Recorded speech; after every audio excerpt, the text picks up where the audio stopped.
G'day there. As an outsider, I have a unique perspective from which to view America. As an American friend said to me, sometimes it takes someone on the outside to remind us what we're like on the inside.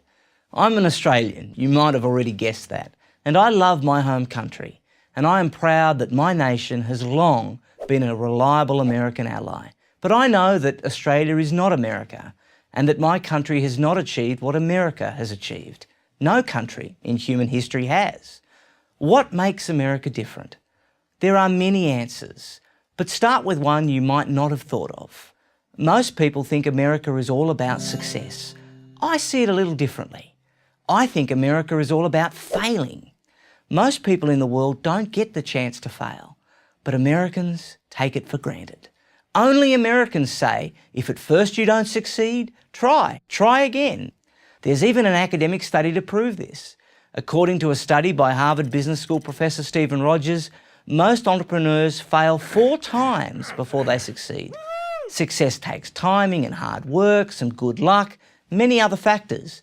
But to succeed, you must be given the chance to fail, and you must accept responsibility if you do. I love that about Americans. At their best, they don't blame others. They learn from their mistakes and do better the next time. And in America, there's almost always a next time. Nowhere else are you as free to take entrepreneurial risks. Talk to someone who has tried to start a small business in Germany or Brazil, and you'll see what I mean. From the outside looking in, I can only admire this. And I'm not the only one. Just take a look at the CEOs of major Silicon Valley companies. You will see the names of entrepreneurs from all over the world. India, Pakistan, Russia, Israel, you name the country. Why did they come to America to innovate? Because there's a lot of money here? Yes, of course, that's part of it. But there's a lot of money in London and Berlin and Tokyo as well. They came to America because America gave them the chance to fail, and therefore the best chance in the world to succeed. And the rest of the world can thank their lucky stars for America's economic success. Not only is America by far the world's largest economy, it is also the world's largest consumer. And the world's economy depends on being able to sell to America. It would also be perfectly natural for Americans to want to keep all this wealth to themselves, but they don't. Just the opposite, in fact. America has been the most selfless nation in the history of the world. Yet another way in which America is different. What other nation fights for the freedom of others? In Europe, in 2 world wars, in Korea, in Vietnam, and yes, in Iraq. In all those wars, America had very little or nothing to gain economically. Whenever there is a humanitarian crisis anywhere in the world, Haiti after a hurricane, Indonesia after a tsunami, who is the first to rush aid to these places?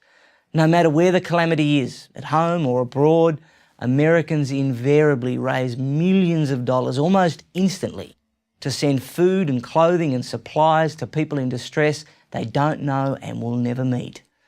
Who else does that? I love that America is different.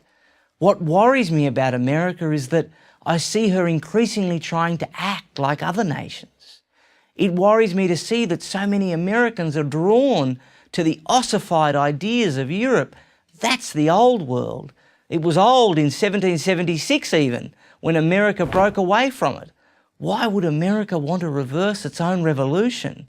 Why would Americans want to follow the economic and social model of a continent that they can see is failing economically and socially? Do Americans really want to emulate France or Greece? It worries me to see so many Americans wallowing in victim status, blaming outside forces for their predicament, rather than accepting responsibility and seeking to improve themselves. It worries me to see American schools debasing America's own glorious history.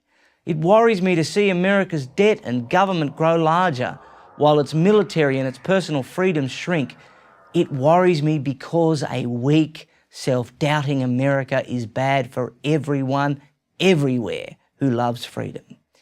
But these worries never last long. because each time I visit America, I encounter a people who are confident, competitive, courageous, faithful, idealistic, innovative, inspirational, charitable, and optimistic.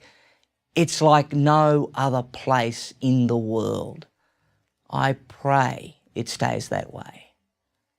I'm Nick Adams for Prager University. Join Prager University. Click here to subscribe to our YouTube channel. Click here to sign up for free at prageru.com for quizzes, contests, and prizes.